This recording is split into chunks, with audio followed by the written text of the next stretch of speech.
Hello students, এই Moumita ma'am. আশা করি তোমরা সকলে খুব ভালো আছো। Welcome back to our channel. আজকে আমি তোমাদের থার্ড সেমিস্টার মেজর পলিটিক্যাল সায়েন্সের পেপার 5 থেকে একটি নিউ টপিক নিয়ে আলোচনা করব, যেটা হচ্ছে ই গভর্নেন্স, বা যেটাকে বাংলায় বলা হয় হচ্ছে বৈদ্যুতিক প্রশাসন। ঠিক আছে, ক্লাসটি শুরু করার আগে বলে রাখি, যারা এক্সামের আগে তোমাদের এক্সাম খুব সামনে, তবুও বলছি তোমরা যারা ভাবছো যে তোমরা এক্সামের আগে আমাদের থেকে নোটসপত্র নেবে, তো তোমরা কিন্তু আমাদের এই অফিসিয়াল নাম্বারে যোগাযোগ করতে পারো। এছাড়াও তোমাদের এক্সামের পরপরই কিন্তু আমাদের অ্যাডমিশন শুরু হয়ে যাচ্ছে 4th সেমিস্টারের জন্য।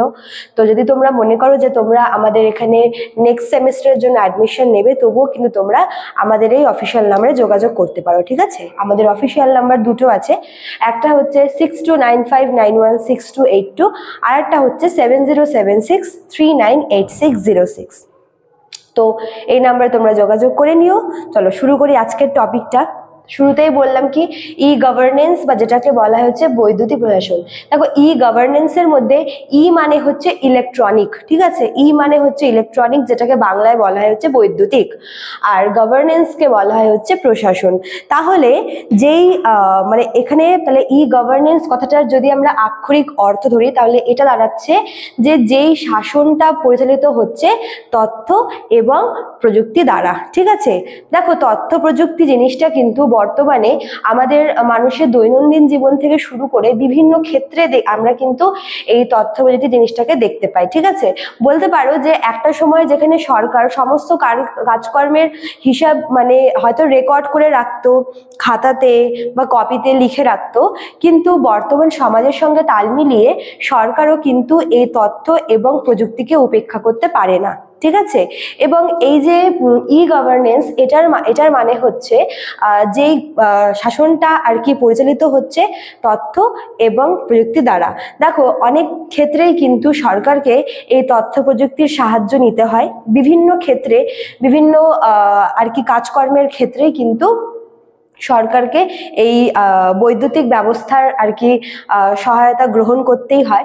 যেরকম মনে করো যে সরকার যদি তার আর কি মানে সরকার যখন অন্য কোনো ডিপার্টমেন্টের আরো তো অনেক রকমের বিভাগ আছে প্রশাসনের, তো বিভিন্ন বিভাগের সাথে যোগাযোগ স্থাপন করা। ঠিক আছে, তারপর মনে করো যে সরকারের সাথে বিভিন্ন যে ইন্ডাস্ট্রিয়ালিস্টরা রয়েছেন, শিল্পপতিরা, তাদের সাথে সরকারের বিভিন্ন ব্যাপারে মিটিং থাকতেই পারে।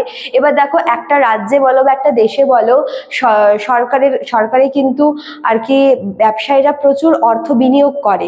ঠিক আছে, কাজেই সরকারের সাথে এই সমস্ত মানে ব্যবসায়ীদের একটা অন্যরকমই সম্পর্ক আছে, এবং তাদের মধ্যে বিভিন্ন রকমের যে লেনদেন কথাবার্তা এইসব কিন্তু ওই বলতে পারো যে ওই তথ্য প্রযুক্তির মাধ্যমে হয়ে থাকে। এছাড়াও আরো বিভিন্ন ক্ষেত্রে এই ব্যবসায়ীরা বাদ দিয়েও মনে করো যে যেটা বললাম একটু আগে, যে বিভিন্ন ডিপার্টমেন্টের সাথে বা সরকার আরো তার যে অধীনস্থ যে কর্মচারীরা রয়েছে প্রত্যেকের সাথে কিন্তু যোগাযোগ রক্ষা করার একটা মাধ্যম হচ্ছে এই তথ্য প্রযুক্তি। ঠিক আছে, এছাড়াও বলতে পারো যে তথ্য সরবরাহ করা, তারপর আরো বিভিন্ন ক্ষেত্রে বিভিন্ন তোমার যোগাযোগ রক্ষা করার ক্ষেত্রে কিন্তু সরকার এই তথ্য প্রযুক্তির সাহায্য নিয়ে থাকে।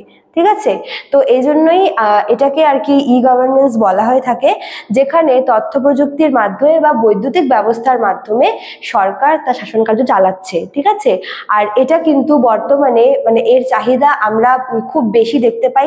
বিভিন্ন দেশেই কিন্তু এই ব্যবস্থার মাধ্যমে সরকার তার শাসন পরিচালনা করে।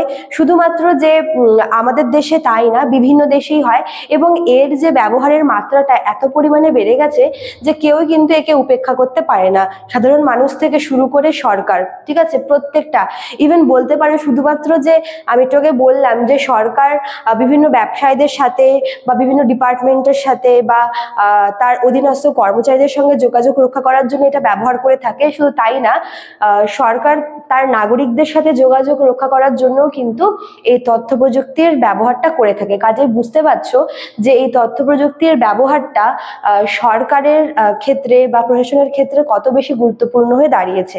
তো স্টুডেন্টস, এটাই হচ্ছে তোমাদের ই গভর্নেন্স বা যেটাকে বলা হয় বৈদ্যুতিক প্রশাসন। এটা তোমাদের কিন্তু 3 মার্কসের টিকা হিসেবে আসার চান্স খুব বেশি, খুব ইম্পর্টেন্ট।